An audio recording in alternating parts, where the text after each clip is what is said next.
मैं भी मस्जिद में बैठी हुई थी। आज मैंने सोचा कि चले मैं भी औरतों के बारे में एक जो वीडियो है वो बनाऊं कि इस्लाम से पहले औरतों का क्या दर्जा था, औरतों को किस नज़र से देखा जाता था, उनके साथ कितना बुरा सलूक किया जाता था। मैं आज को बड़ी डिटेल के साथ आपके साथ वीडियो शेयर करूंगी।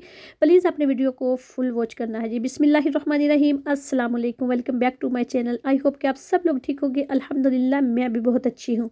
तो चलिए आज की वीडियो जो है वो मैं आपको बताती हूँ कि इस्लाम में औरत का मकाम क्या है, इस्लाम ने औरत को कितना दर्जा दिया। तो पहले बात करते हैं कि औरत यानी कि है क्या। औरत खुदा की बड़ी नेमतों में एक बहुत बड़ी नेमत है। औरत दुनिया की आबादकारी और दीनदारी में मर्दों के साथ तकरीबन बराबर की शरीक है। औरत मर्द के दिल का सुकून, रूह की राहत, जहन का इत्मीनान, बदन का चैन है। औरत दुनिया के खूबसूरत चेहरे की एक आंख है। अगर औरत ना होती तो दुनिया भी सूरत का नहीं होती। औरत आदम अलैहिस्सलाम, हज़रत हवा के सिवा तमाम इंसानों की माँ है, इसलिए वो सब के लिए काबिल इख्तिराम है। औरत का वजूद इंसानी तमद्दुन के लिए बेहद ज़रूरी है। अगर औरत ना होती तो मर्दों की ज़िंदगी जंगली जानवरों से बदतर होती। औरत बचपन में भाई बहनों से मोहब्बत करती है, शादी के बाद शोहर से मोहब्बत करती है, माँ बनकर अपनी औलाद से मोहब्बत करती है। इसलिए औरत दुनिया में प्यारों मोहब्बत का एक ताज महल है जी। ये तो थी जो कि मैंने औरत की तारीफ़ जो अल्लाह पाक ने औरत को बनाया, जिस तरह किया वो मैंने सब कुछ बताया। अब हम चलते हैं कि औरत इस्लाम से पहले क्या थी। ये मैं आज आपको बड़ी डिटेल से बताऊंगी। आपने वीडियो को फुल वॉच करना है ताकि आपको पता चल सके कि औरत इस्लाम से पहले क्या थी और इस्लाम के बाद इसको किस तरह मकाम हासिल हुआ। इस्लाम से पहले औरतों का हाल बहुत ख़राब था। दुनिया में औरतों की कोई इज्जत वक़्त नहीं थी। मर्दों की नज़र में इससे ज़्यादा औरतों की कोई हैसियत ही नहीं थी कि वो मर्दों की नफसानी ख्वाहिश पूरी करने का एक खिलौना थी। औरतें दिन रात मर्दों की किस्म किस्म की खिदमत करती थी और तरह तरह के कामों से, यहाँ तक कि दूसरों की मेहनत मजदूरी करके जो कुछ कमाती थी वो भी मर्दों को दे दिया करती थी। मगर जालिम मर्द फिर भी इन औरतों की कोई कदर नहीं करते थे, बल्कि जानवरों की तरह इनको मारते पीटते थे। ज़रा ज़रा सी बातों पर औरतों के कान, नाक वगैरह अज़ा काट लिया करते थे और कभी कभी कत्ल भी कर डालते थे। अरब के लोग लड़कियों को जिंदा दफन कर दिया करते थे और माँ और बाप के मरने के बाद इसके लड़के जिस तरह बाप की जायदाद और सामान के मालिक हो जाया करते थे, इसी तरह अपने बाप की बीवियों के भी मालिक बन जाया करते थे और इन औरतों को ज़बरदस्ती लोंडियाँ बनाकर रख लिया करते थे। औरतों को इनके माँ बाप, भाई बहन या शोहर की मिरास में से कोई हिस्सा नहीं मिलता था। ना औरतें किसी चीज़ की मालक हुआ करती थी। अरब के बाज़ कबीलों में ये जालमाना दस्तूर था कि बेवा हो जाने के बाद औरतों को घर से बाहर निकालकर एक छोटे से तंगो तरीक झोंपड़े में 1 साल तक कैद में रखा जाता था। वो झोंपड़े से बाहर नहीं निकल सकती थी, ना गुस्ल करती थी, ना कपड़े बदल सकती थी। खाना पीना और अपनी सारी ज़रूरतें इसी झोंपड़े में पूरी करती थी। बहुत ज़्यादा जो 1 साल होता है वो बहुत एक लिमिट होती है, उधर ही वो रहती थी और उसी झोंपड़े में घुट घुट कर मर जाती थी। कुछ औरतें तो ऐसी भी होती है कि जो उसी ही झोंपड़े में घुट घुट कर मर जाती। तो 1 साल के बाद उनके आंचल में ऊँट की मिंगनियाँ डाल दी जाती थी और उनको मजबूर किया जाता था कि वो किसी जानवर के बदन से अपने बदन को रगड़ें, फिर सारे शहर का इसी गंदे लिबास में चक्कर लगाएं और इधर उधर ऊँट की मिंगनियाँ फेंकती हुई चलती रहे। ये इस बात का ऐलान होता था कि इन औरतों की इद्दत ख़त्म हो गई है। इसी तरह की दूसरी भी तरह तरह की ख़राब और तकलीफ़दार रस्में थी जो गरीब औरतों के लिए मुसीबतों और बलाओं का पहाड़ बनी हुई थी और बेचारी मुसीबत की मारी औरतें घुट घुट कर और रो रो कर अपनी ज़िंदगी के दिन गुजारती थी। और हिंदुस्तान में तो बेवा औरतों के साथ ऐसे ऐसे दर्दनाक जालिमाना सलूक किए जाते थे कि जिनको सोच सोच कर कलेजा मुंह को आ जाता है। हिंदू धर्म में हर औरत के लिए फ़र्ज था कि वो ज़िंदगी भर किस्म किस्म की खिदमतें करके پتی پوجا، شوہر کی پوجا کرتی رہی، اور شوہر کی لاش کے ساتھ زندہ عورت بھی جل کر راکھ ہو جائے۔ غرض پوری دنیا میں بے رحم اور ظالم مرد عورتوں پر ایسے ایسے ظلم و ستم کے پہاڑ توڑ دیتے تھے کہ ان ظالموں کی داستان سن کر ایک درد مند انسان کے سینے میں رنج غم سے دل ٹکڑے ٹکڑے ہو جاتا ہے۔ ان ظالموں اور بے کس عورتوں کی مجبوری لاچاری کا یہ عالم تھا کہ سماج میں نہ ان عورتوں کے لیے کوئی حقوق تھے، نہ ان کی مظلومیت پر داد فریاد کے لیے کسی قانون کا کوئی سہارا تھا۔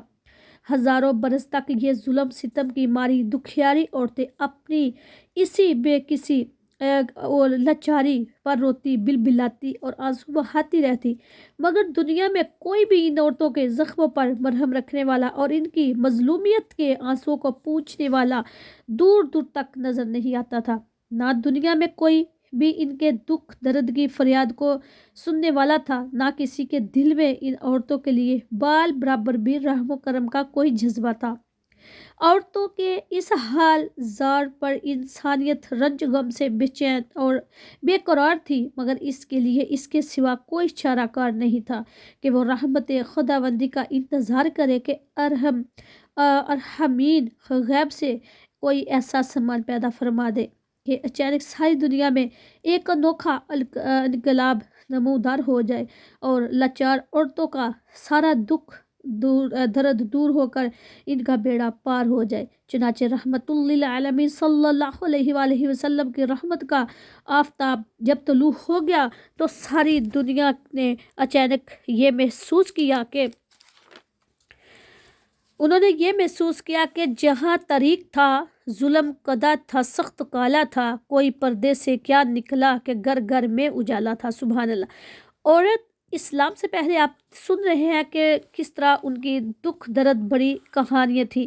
جب ہمارے رسول رحمت حضرت محمد مصطفیٰ صلی اللہ علیہ وآلہ وسلم خدا کی طرف سے دین اسلام لے کر تشریف لائے تو دنیا بھر کی ستائی ہوئی عورتوں کی قسمت کا ستارہ چمک اٹھا، اور اسلام کی بدولت ظالم مردوں کے ظلم ستم سے کچلی اور رندی ہوئی عورتوں کا درجہ اس قدر بلند و بالا ہوا کہ عبادات، معاملات، بلکہ زندگی اور موت کے ہر مراحل اور ہر موڑ پر عورتیں مردوں کے روش بدوش کھڑی ہو گئی اور مردوں کی برابری کے درجہ پر پہنچ گئی۔ مردوں کی طرح عورتوں کے بھی حقوق مقرر ہو گئے، اور ان کے حقوق کی حفاظت کے لیے خداوندی قانون آسمان سے نازل ہو گئے، اور ان کے حقوق دلانے کے لیے اسلامی قانون کی ماتحتی میں عدالتیں قائم ہو گئی، عورتوں کو مالکانہ حقوق حاصل ہو گئے۔ چنانچہ عورتیں اپنے مہر کی رقموں اور تجارتوں، اپنی جائیدادوں کی مالک بنا دی گئی، اور اپنے ماں باپ، بہن بھائی، اولاد اور شوہر کی میراثوں کی ورثہ قرار دی گئی۔ غرض وہ عورتیں جو مردوں کی جوتیوں سے زیادہ ذلیل، خوار اور انتہائی مجبور و لاچار تھی، وہ مردوں کے دلوں کا سکون اور ان کے گھروں کی ملکہ بن گئی۔ چنانچہ قرآن مجید نے صاف صاف لفظوں میں اعلان فرما دیا ہے کہ اللہ تعالیٰ نے قرآن مجید میں یہ فرمایا ہے کہ اللہ تعالیٰ نے تمہارے لیے تمہاری جنس سے بیویاں پیدا کر دی تاکہ ان کی تسکین حاصل ہو، اور اس لیے اس نے تمہارے درمیان محبت شفقت پیدا کر دی۔ اب کوئی مرد بلا وجہ عورتوں کو مار پیٹ سکتا ہے، نہ ان کو گھروں سے نکال سکتا ہے، نہ کوئی ان کے مال و اسباب جائیدادوں کو چھین سکتا ہے، بلکہ ہر مرد مذہبی طور پر عورتوں کے حقوق ادا کرنے پر مجبور ہے۔ چنانچہ خداوند قدوس نے قرآن مجید میں فرمایا کہ عورتوں کے مردوں پر ایسے ہی حقوق ہیں جیسے مردوں کے عورتوں پر، اچھے سلوک کے ساتھ، اور مردوں کے لیے یہ فرمان جاری فرما دیا کہ اور اچھے سلوک سے عورتوں کے ساتھ زندگی بسر کرو۔ تمام دنیا دیکھ لے کہ دین اسلام نے میاں بیوی کی اجتماعی زندگی کی صدارت اگرچہ مرد کو عطا فرمائی اور مردوں کو عورتوں پر حاکم بنا دیا، تاکہ نظام خانہ داری میں اگر کوئی بڑی مشکل آن پڑے تو مرد اپنی خداداد طاقت صلاحیت سے اس مشکل کو حل کر دے۔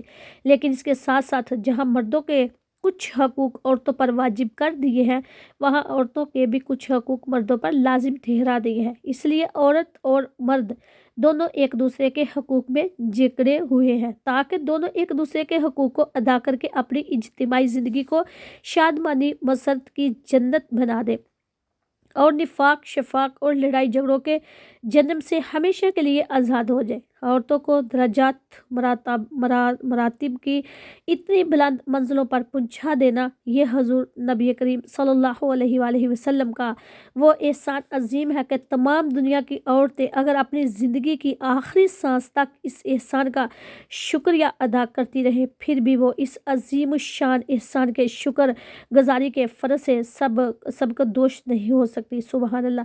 तमाम दुनिया के मोहसिन आज़िम हजूर नबी करीम सल्लल्लाहु अलैहि वसल्लम की शान रहमत का क्या कहना कि वह नबियों में रहमत लक़ब पाने वाले, मुरादे गरीबों की बरलाने वाले, मुसीबत में गैरों के काम आने वाले, वो अपने पराए का गम खाने वाले, फ़कीरों का मावी, ज़ईफ़ों का मलबा, यतीमों का वाली, ग़ुलामों का मौला।